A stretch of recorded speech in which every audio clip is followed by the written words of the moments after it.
Hello বন্ধুরা, তোমাদেরকে কাতল ভাপা রান্না করে দেখাবো। আমি 3 পিস মাছকে লেবু চিপে রেখে দিলাম 10 মিনিটের জন্য।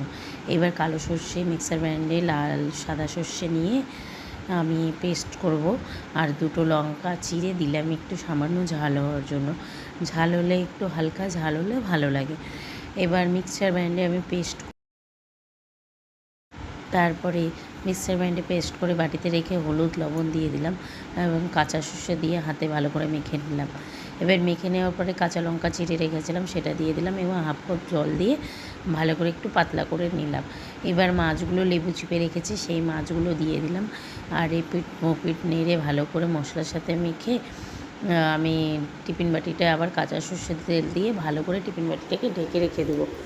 এবার ঢেকে রেখে দিয়ে আমি এটা এবার ভাপে দেওয়ার জন্য আমি গরম জল গ্যাসে রেডি করে রেখেছিলাম। একটা গামলায় হাফ গামলা গরম জল দিয়েছি এবং বাটিটা দিয়ে ঢেকে দিলাম। এবার ঢেকে দিয়ে 15 মিনিট রেখে দিচ্ছি। 15 মিনিট রেখার পর নামিয়ে নিয়ে এর মধ্যে কিছু ধনিয়া পাতা দিয়ে নেড়ে চেড়ে নিলাম। দেখো কী সুন্দর হয়েছে, কালারটা খেতেও দারুণ, তোমরা ট্রাই করতে পারো।